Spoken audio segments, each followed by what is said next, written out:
দিদি আপনার ব্যাগটাই রাখলাম।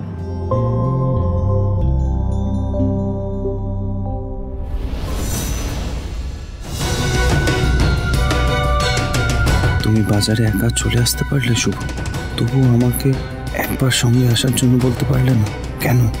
কি কারণে এভাবে আমাকে অ্যাভয়েড করছো তুমি? কিন্তু আমি তো তোমাকে এড়িয়ে যেতে পারবো না।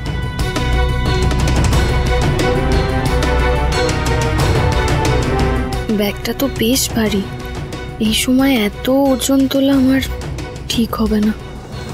আমারই ভুল হলো, এভাবে একা একা বাজারে আসা একদম উচিত হয়নি।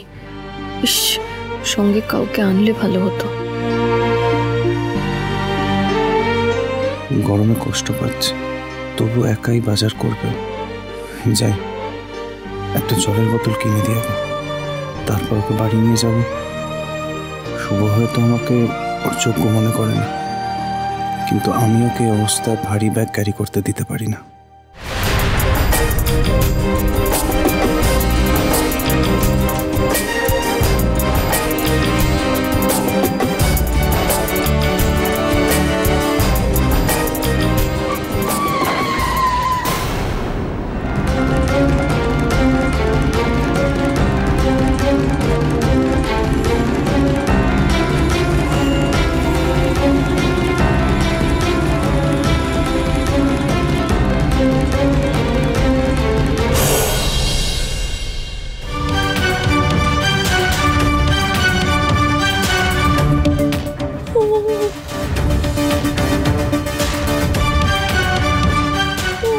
কেন ওই বামটা লাগিয়ে নাও, ব্যথা কমে যাবে। বাম লাগিয়ে নেব? আমার কি আর সেই সৌভাগ্য আছে নাকি? সারাদিন রান্না করতে করতেই দেখো আর দুটো পুড়ে গেছে, কি করবো বলো? আমার বাম লাগিয়ে দেওয়ার মতো কেউ নেই তো। তাহলে তাহলে আর কি? আসলে ভুলটা না আমারই হয়েছে জানো তো, এই বাড়িতে বউ হয়ে আসাটা। সারাদিন সবার জন্য খেটে মরো, কিন্তু কিন্তু নিজে ব্যথা যন্ত্রণার সময় কাউকে পাশে ভাবা যাবে না, কাউকে না। একটু থেকে বাম লাগিয়ে দেবে, সেটারও কেউ নেই। সবই আমার কপাল, সবই আমার কপাল। ও বাবারে, তুমি তুমি শো, আমি বামটা লাগিয়ে দিচ্ছি। হ্যাঁ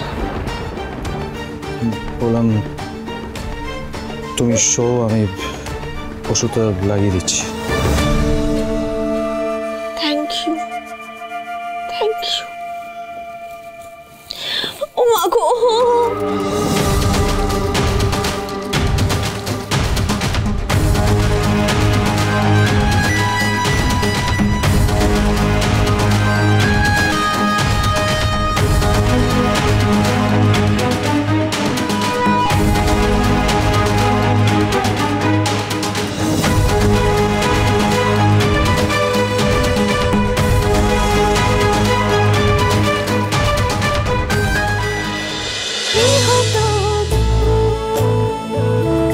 গৃহপ্রবেশ সোম থেকে রবি রাত 10টায় স্টার জলসায় ও জিও হটস্টারে।